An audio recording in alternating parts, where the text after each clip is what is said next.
Oi, eu sou o Henry, seja muito bem-vindo ao Debate Descentralizado, seu programa de conteúdo inteligente do mundo cripto, que está há 5 anos aí sendo apresentado para vocês. Lembrando que esse debate vai ser posto no nosso website do Bitcoin Block, como texto para vocês também lerem, e está compartilhando com todo mundo. Hoje estou na presença do André Cardoso, que está aqui, e do nosso amigo Gabriel Pelissaro.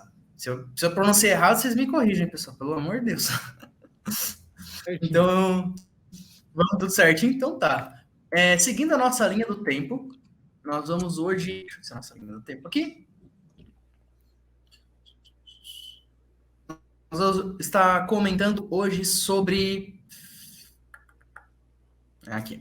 Os Estados Unidos que quer impedir a Rússia de usar criptomoedas, botando blacklist em algumas carteiras da Bitcoin e da Ethereum. E para chegar nesse assunto, nós vamos passar por diversos outros assuntos que são importantes para que você entenda todo o cenário, começando aí com o cenário do o que faz o Bitcoin ser anti-sanção, né? Ser anti-sanções econômicas. Como vocês sabem, os Estados Unidos ele botou sanção na Rússia há um tempo atrás, por conta da guerra na Ucrânia, e a Rússia está usando um pouco das criptomoedas para evitar essas sanções. Então, para começar explicando para a gente por que o Bitcoin ele é anti-sanção, nós vamos começar com o Gabriel. Por favor, Gabriel, diga lá.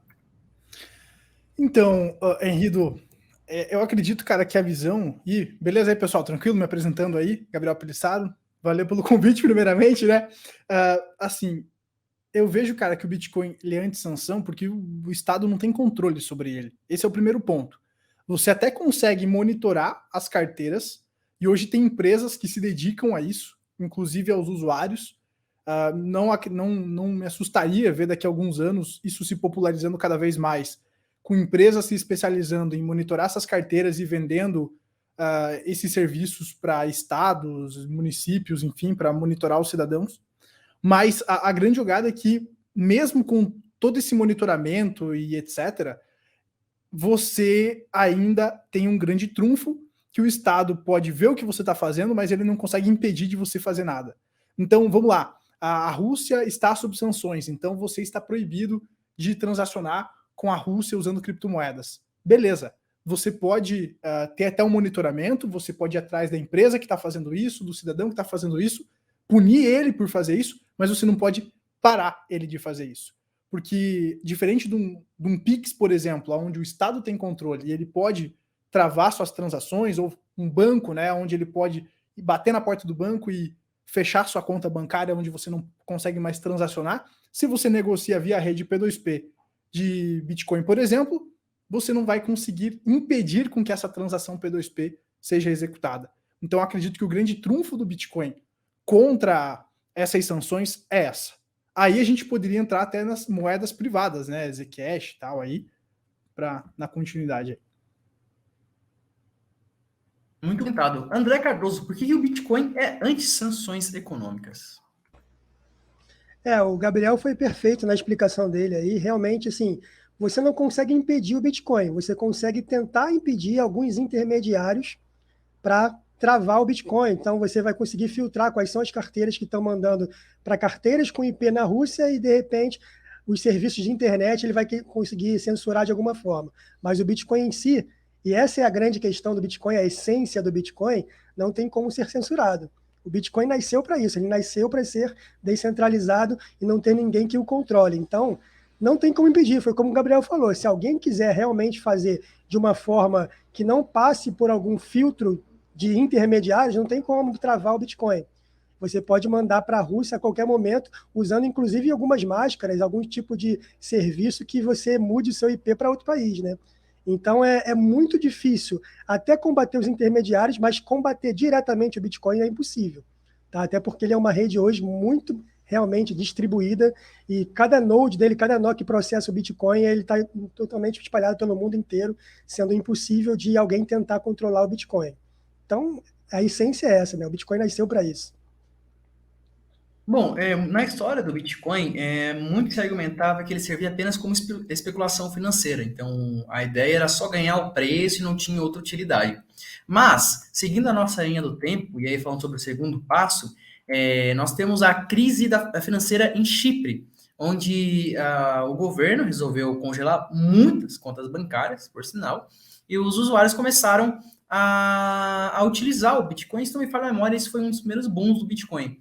Então, o Bitcoin ele serviu nesse sentido como para resguardar o valor que os seus usuários detinham e esperavam que se mantivesse, né? Então, ele serviu para ajudar as pessoas contra o autoritarismo de um governo.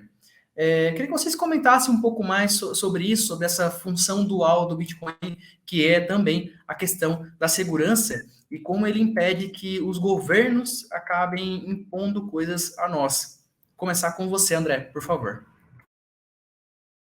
Então, a questão do chip lá, no detalhe, aprofundando, eu não sei muito bem, mas eu sei que é similar ao que aconteceu, inclusive, aqui no Brasil, na época do Collor, que ele simplesmente pegou a poupança de todo mundo e tirou o dinheiro sem autorização. Então, um Estado, né, um governo, ele consegue interferir no banco, mesmo que seja um banco público, é um banco estatal, é um banco do governo. O Bitcoin não, ele é universal, descentralizado, sem dono. Então, o pessoal pode ver o Bitcoin como uma reserva de valor para se proteger de interferência do governo, assim como aconteceu no Chipre, como aconteceu no Brasil, acho que foi em 92, se eu não me engano, mas na época não tinha o Bitcoin. Tá? Então, ele funciona como reserva de valor, e essa reserva de valor, ela só funciona porque o Bitcoin é escasso. Então, só vão ter 21 milhões de moedas de Bitcoin, que na verdade não vão ser 21 na prática, a gente vai ter umas 17, 18 milhões só, porque o resto disso aí está perdido para sempre, né, praticamente, e o Bitcoin ele se torna uma moeda digital totalmente escassa, que não pode ser controlada por ninguém.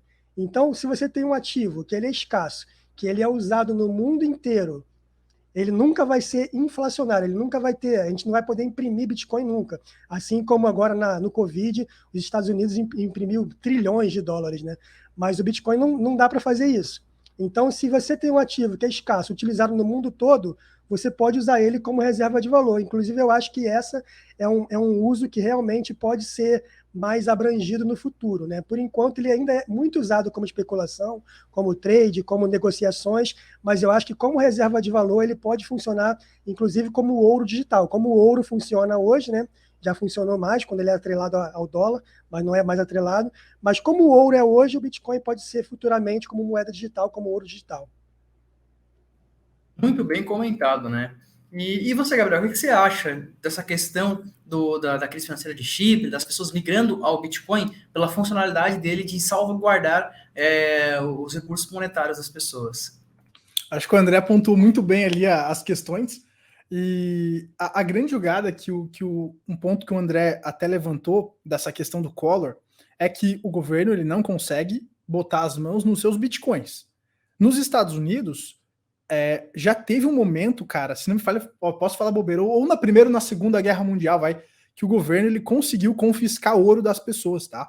Então a galera fala assim do ouro como reserva de valor, eu concordo, o ouro ele já se provou como reserva de valor, e eu acho que até então o ouro é muito mais eficiente do que o Bitcoin nessa questão de reserva de valor. Eu sei que os maximalistas de Bitcoin vão me matar, mas é questão de tempo, pessoal. O ouro ele teve muito mais tempo para se provar. Eu vejo o Bitcoin como um potencial para isso, mas ele é um adolescente rebelde. Ele tem aí seus 14 anos, então ele tem a sua volatilidade, seus altos e baixos. A gente ainda tem que ter algumas décadas de existência de Bitcoin para trazer o institucional, para realmente provar que ele é um ativo que tem esse potencial. Eu já vejo que ele tem esse potencial, mas ele ainda não se provou. Eu ainda vejo que as pessoas enxergam ele, como o André pontuou, como um ativo para aumentar os dólares, para especular. E aí a grande jogada e a diferença do Bitcoin para o ouro, que ele foi confiscado lá nos Estados Unidos, eu vejo que é a facilidade de você guardar. O ouro, por exemplo, se você guardar ele na sua casa, se você revirar a casa da pessoa, você acha. Por mais bem escondido que ele esteja, você encontra. O Bitcoin não. O Bitcoin você pode guardar as palavras-chave na sua cabeça e a única maneira do Estado conseguir os seus Bitcoins é te torturar, sei lá, é você realmente entregar. Então essa que é a grande jogada. E isso só vai ser possível, pessoal, se vocês guardarem ele em uma carteira, se vocês tiverem a posse das chaves na sua carteira. O governo, lá no Collor, ele conseguiu esse confisco, ele conseguiu fazer essa manobra porque o dinheiro estava nos bancos. E os bancos, eles são controlados pelo Estado. Os bancos, eles estão abaixo do Estado. Então eles têm que acatar as ordens dos reguladores do Estado, enfim. Então é muito fácil do governo conseguir fazer isso quando o dinheiro está na mão de um centralizador, de uma instituição centralizada. Com o Bitcoin, isso também é possível se ele estiver lá numa exchange, por exemplo. Então, uma exchange que tem sede no Brasil, ela vai ter que muitas vezes acatar as ordens do Estado. E se você deixa os seus Bitcoins achando que você está protegido do Estado em uma exchange, você talvez esteja correndo esse risco. Então, para que esse fundamento do Bitcoin seja realmente aplicável, você precisa usar das bases do Bitcoin, você precisa aplicar as bases do Bitcoin, que é você ser o seu próprio banco, você ter as chaves privadas na sua mão. Em última instância, a autocustódia, né? E que eu queria falar em relação até ao Gabriel. O Gabriel falou perfeitamente, comparando com o ouro, e a gente pode ter mais comparações com o ouro em relação à portabilidade. Você leva 10 milhões de Bitcoin, mas não leva 10 milhões de ouro. Então, em relação à falsificação, você não consegue falsificar o Bitcoin. O ouro é falsificável. E tem outras questões em relação ao ouro e ao Bitcoin também, que, perfeitamente, Gabriel, futuramente o Bitcoin tende a ser uma reserva de valor tão boa quanto ou até melhor do que o ouro.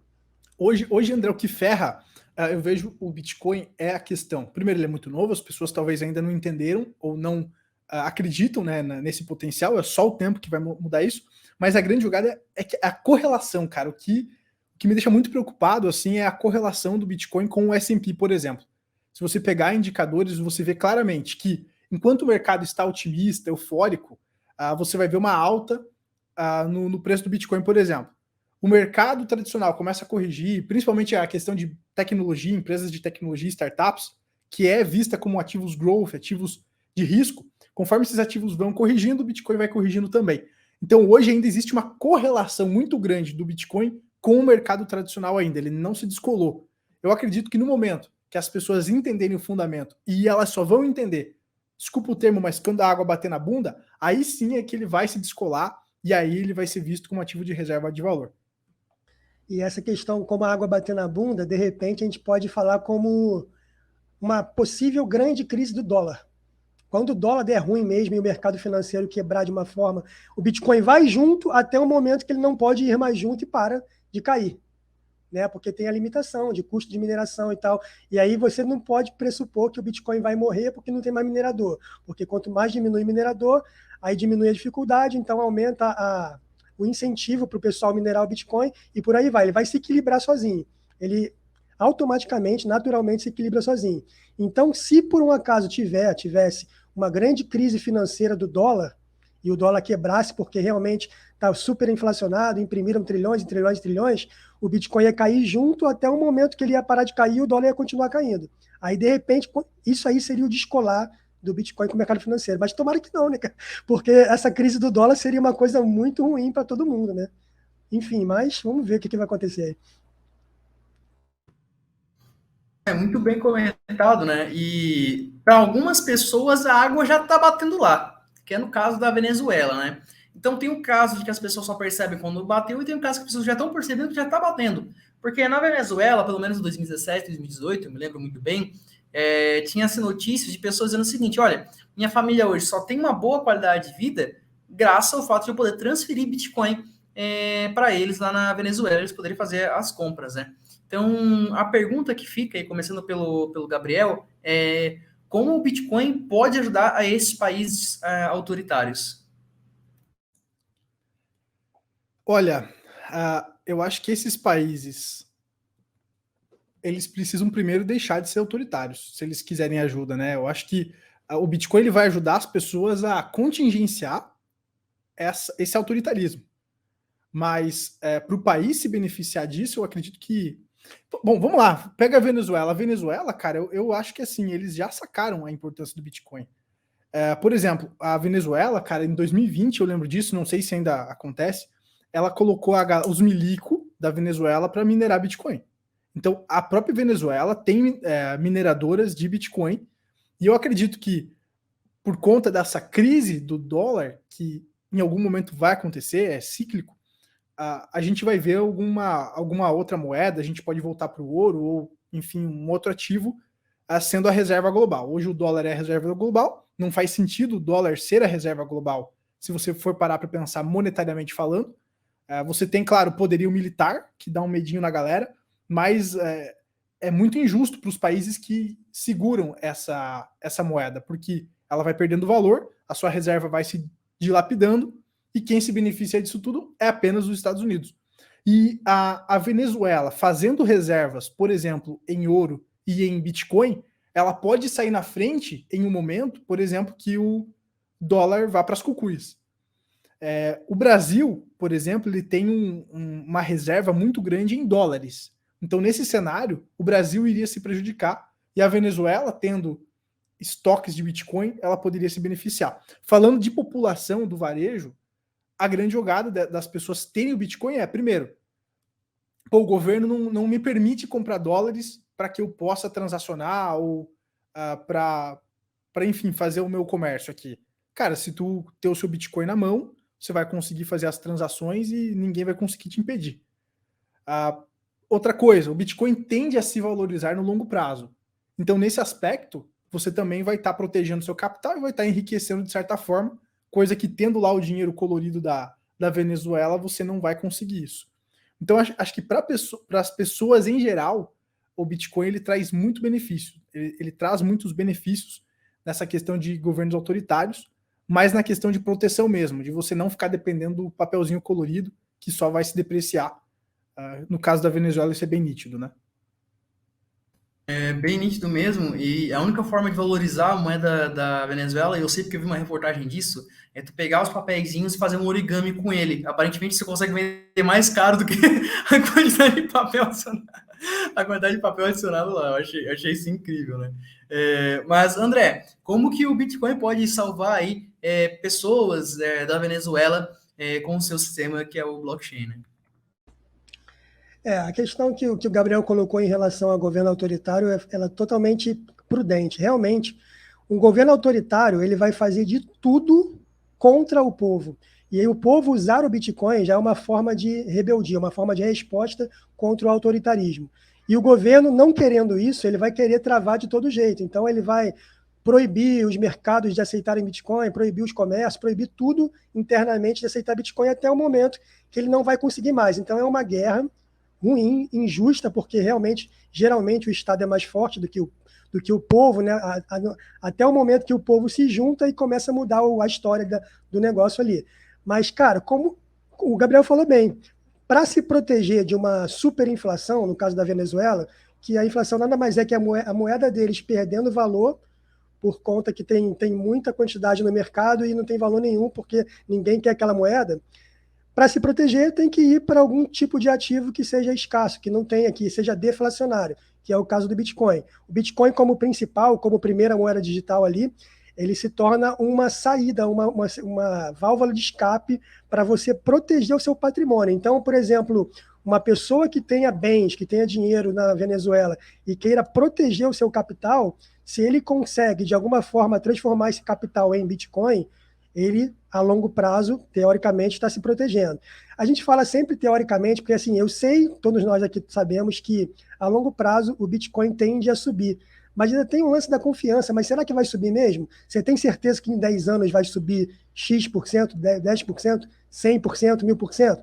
Bom, certeza no mercado de ativos, de mercado variável, nunca a gente vai ter. Mas, assim, em base econômica, em fundamentos econômicos, a tendência realmente é o Bitcoin subir por tudo que ele representa, pelos halves que tem de 4 em 4 anos, pela deflação, pela quantidade limitada de moeda.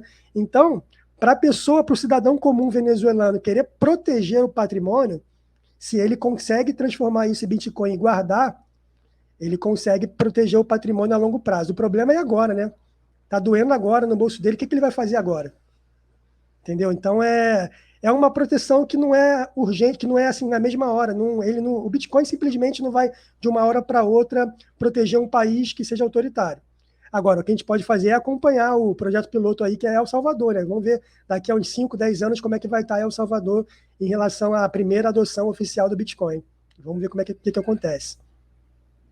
Por sinal, ele conseguiu pagar as suas contas, né, das dívidas financeiras com o Bitcoin do ano passado. E falando em países, nós botamos casos em que o Bitcoin ajudou, mas também o Bitcoin nem só de vitória viveu, né? Nós tivemos aquele caso em que a China viu que o pessoal estava pesquisando bastante o termo Bitcoin e resolveu banir ele do país, né? E isso é prejudicial porque a gente sabe que por mais que o Bitcoin seja apolítico, ele ainda, infelizmente, sofre consequências das decisões políticas. Então, por exemplo, se um país tem uma concentração grande de mineradores e esse país resolve punir os mineradores e sabe onde eles estão, isso afetaria o mercado de uma certa maneira no curto prazo, né? No curto prazo, evidentemente. Então, infelizmente, o Bitcoin ainda é afetado. Então, sobre o caso da China e do Bitcoin, como fazer para que a gente não seja penalizado pelos países? Por favor, Gabriel. Olha, o caso da China é curioso, Henrido, porque é o seguinte, a China, ela diz que é contra o Bitcoin, mas agora, recentemente, saiu a notícia que ela quer taxar o Bitcoin. Então, talvez ela percebeu que é uma guerra perdida. Não tem como controlar. Responde lá o primeiro questionamento. Como é que você vai sancionar a Rússia? Não tem como. É melhor você se aliar. É essa que é a jogada. Então, assim, a China, ela tá, parece que revendo essa posição, vai começar a taxar. Então, se você pensa em taxar, quer dizer que você não pensa mais em proibir, senão fica contraditório. Outra coisa, a China, ela tem reservas em Bitcoin. Eu acho isso positivo, cara. Eu vejo que, assim, é melhor a gente ter uma amizade com o Estado do que o cara vir aí querer colocar uma arma na tua cabeça falando de adoção. Então, são movimentos que o Bitcoin se mostra vitorioso. Aos poucos, aquele fundamento dele, ele se mostra vitorioso. Então tem aquele caso da Plus Token. A Plus Token era um esquema Ponzi lá da China, uma pirâmide lá da China, e esse caso, as autoridades chinesas, foi em 2020, né, que caiu essa pirâmide, se não me falha a memória, e aqueles tokens, cara, uma pancada de Bitcoin, ele ainda está preso lá em posse do governo chinês, por exemplo. Então, assim, eu vejo, cara, isso se não me falha a memória, os Estados Unidos também tem. Então eu vejo, cara, que esses governos, aos poucos, eles vão começando a fazendo suas reservas, tá? E em algum momento o governo que tiver mais bitcoins vai ser como ouro. Ele vai sair na frente. El Salvador, por exemplo, né, como vocês estavam citando, vai ser um governo que vai sair na frente também. Então, assim, cara, eu vejo que hoje o cidadão ele tem menos motivos para se preocupar em proibição e tal, sabe? Então, para o cidadão se proteger. Cara, se o Estado virar acordar com dor de barriga e falar tá proibido e quem negociar com isso aí a gente vai prender e tal, não tem muito o que você fazer. Porque, primeiro, isso faria o preço despencar. As exchanges iriam cair. Beleza, você pode transacionar via P2P, mas é difícil você achar alguém para transacionar P2P, vai ser muito raro. Então, assim, meio que perde o fundamento. Eu acho que é mais interessante o Estado ver isso como um ativo criptográfico, vai cobrar o imposto, algumas pessoas vão pagar esse imposto, vão negociar via exchange, vão especular. Eu acho muito mais saudável ir por esse caminho do que um caminho autoritário com a força estatal. Se a força estatal for instalada, acredito que usar uma boa VPN seria uma forma de você se proteger, você ter o Bitcoin na sua carteira e ir para um país que não seja autoritário e levar sua riqueza para esse país que não seja autoritário. Eu acho que a melhor maneira de você se defender é você abandonar aquele país que é autoritário e você ir para um país que te respeite. E aí você faz a livre concorrência acontecer entre países. Poxa, digamos que a Venezuela não me quer lá com os meus milhões de dólares em Bitcoin. Então eu vou para El Salvador. Eu levo a minha riqueza para El Salvador. Para isso, eu tenho que ter o Bitcoin na minha carteira, porque se tiver numa exchange que estava lá na exchange da Venezuela, o governo pode confiscar. Então você tem que ter essas remediações para você poder cair fora com a sua grana. Eu acho que essa seria a solução, né? Muito obrigado. E você, André, o que tu pode comentar para nós sobre essa questão da China proibindo aí o Bitcoin? Como é que a gente poderia fazer para se defender?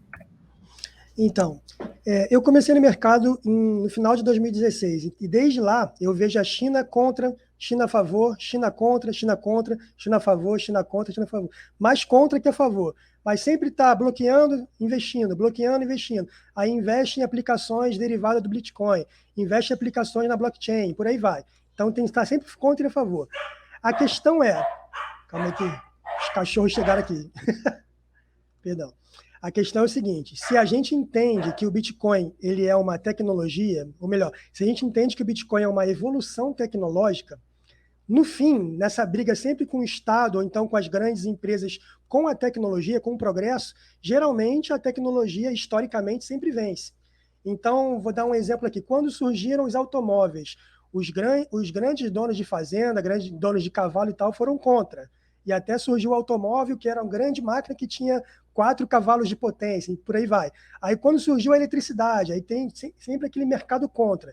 No ponto do Bitcoin, o mercado contra que nós temos hoje, principalmente, além dos estados, né, são os bancos. Então, é um mercado contra muito forte. Mas se a gente entende, se realmente o Bitcoin for uma evolução tecnológica, ele tende a vencer a longo prazo. Então, vai bater, vai bater, vai bater, até chegar no momento que eles vão conviver. Entendeu? Vai ter que aceitar de alguma forma. Ó, fui contra, agora não dá mais para ir contra, porque agora vamos ter que conviver com isso aí, porque já faz parte da realidade. A gente está vendo isso aí com a era da informação, com a internet, com a inteligência artificial, Big Data e tudo mais. A gente está na época das novas tecnologias, né? Não tem como ir contra hoje a internet. Há 30, 40 anos atrás não tinha internet, assim, pessoal, né, que a gente usa. Então, imagina hoje você conseguir pensar em viver sem internet. Acredito que o Bitcoin ele possa fazer essa função. Porque na essência do que significa Bitcoin, lá no paper lá do Satoshi Nakamoto, é a Peer-to-Peer Electronic Cash System, um sistema de dinheiro eletrônico. Então, é um dinheiro. Então, ele está competindo com o banco. O banco é a indústria mais poderosa que temos hoje. Vai ter que chegar no momento, hoje a gente já vê isso, principalmente aqui no Brasil, muitos bancos estão aderindo ao Bitcoin, da forma deles, mas estão adotando o Bitcoin de alguma forma. O Bitcoin, DeFi e todas as derivações que nós podemos fazer em relação ao Bitcoin. Então, assim, pode proibir. A China estava fazendo a moeda do Banco Central dela lá, estava investindo em blockchain de várias formas. Pode proibir, mas vai chegar num momento, independente de qual país que está proibindo ou não, tem país que incentiva, tem país que é contra, mas vai chegar num momento que todos eles juntos vão conviver junto com a nova tecnologia. Não tem como correr disso, né? Historicamente, a tecnologia vence. Eu acredito que seja isso. Muito bem comentado, né?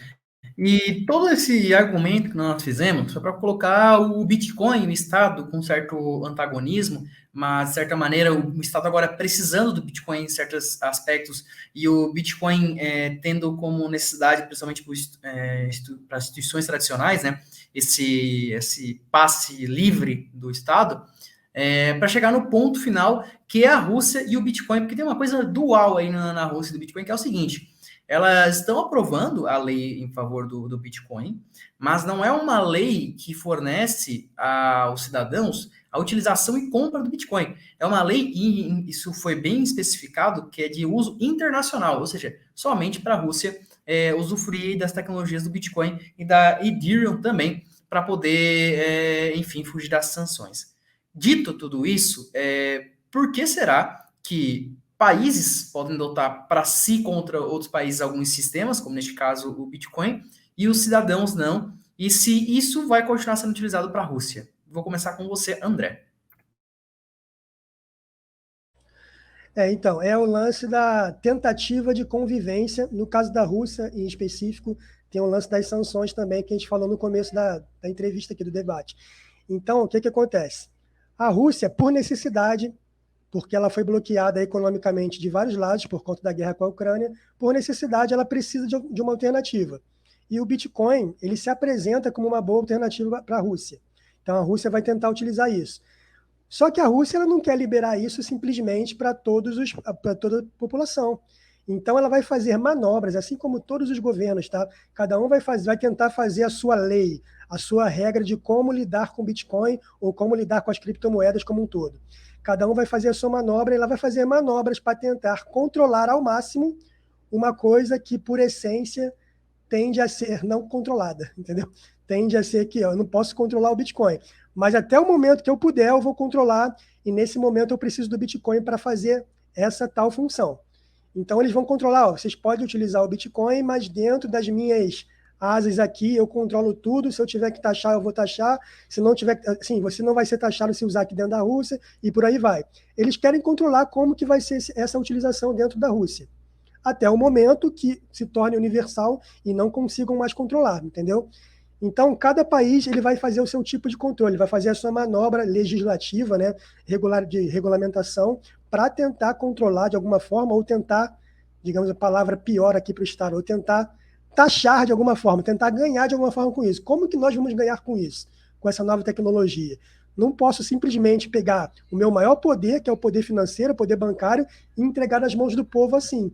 Que essa era a nossa ideia, né? Essa era a ideia do usuário comum, do cidadão, era isso que a gente queria. Inclusive o DeFi está vindo para isso, para você ser o seu próprio banco, para você fazer o seu próprio empréstimo e ganhar as taxas com isso e vice-versa. Então a questão da Rússia é essa, só que nesse momento eles precisam utilizar de uma forma mais direta.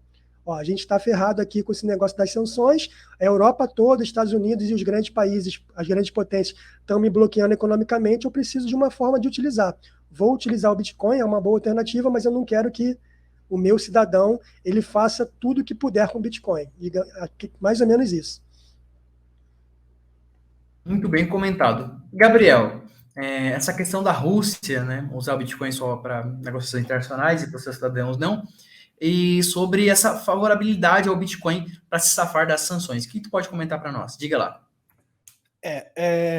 Como bem o André pontuou, eu acredito que faz muito sentido essa questão da proteção. Todo mundo quer poder, todo mundo quer controle. E com a Rússia não vai ser diferente. Eu vejo que eles vão buscar controlar o máximo que eles puderem, é algo que não tem controle, mas eles vão tentar, para encontrar formas de taxar. Eu acredito que os estados ainda estão perdidos em como fazer as taxações, por exemplo. Como que eles vão monitorar isso? Eu acredito que o estado está aprendendo. Se você olhar aqui no Brasil, por exemplo, funcionários públicos de Receita Federal já é hoje exigência que o cara tenha, por exemplo, conhecimento em blockchain, conhecimento nesse mercado.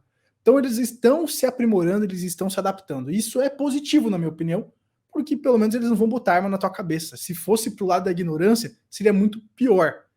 Eu vejo que, beleza, a gente, como o André falou, o nosso sonho colorido era vamos negociar entre nós aqui e tal, é um sistema paralelo, mas isso, infelizmente, é muito utópico. Então a gente tem que se adaptar, tem que jogar o jogo da maneira que é possível. Olhando para a Rússia, cara, eu vejo que, assim, parece que não faz muito sentido essa visão de proibir o Bitcoin internamente, porque eu lembro um tempo atrás que a Rússia estava fazendo uma exchange estatal. Poxa, se eu estou investindo tempo, dinheiro, recursos para criar uma exchange estatal, eu vou proibir o uso do criptoativo aqui dentro do meu país? Eu acredito que não. Eu acredito que eles vão fazer essa exchange estatal para ter maior controle. Ainda quando eu vi essa questão, acho que foi final do ano passado, não estava claro se outras exchanges privadas seriam proibidas de operar ou não. Isso não sei se ficou claro, pessoal, se vocês têm mais informações, mas me parece que eles estão criando mecanismos para poder controlar. Agora, proibir, eu acredito que é muito difícil. Vai ser igual a China. Se for proibir, vai proibir por um tempo, vai ver que é uma guerra perdida e eles vão acabar instalando mecanismos de controle e o negócio vai rolar solto. Eles podem dificultar a adoção. Aí o usuário médio não vai ter acesso, o usuário médio. Mas proibir é muito difícil. E é isso aí, pessoal. Espero que vocês tenham gostado do debate centralizado de hoje, onde a gente comentou sobre essas questões das sanções da Rússia, onde você aprendeu um pouco mais sobre a parte da segurança do Bitcoin, que é uma das formas de a gente valorizar esse ativo, e aprender outras coisas também interessantes, como, por exemplo, o Bitcoin salvou algumas pessoas aí de algumas crises vinda dos seus estados. Queria agradecer tanto ao André quanto ao Gabriel que estavam aqui presentes, e nós ficamos por aqui. Até mais.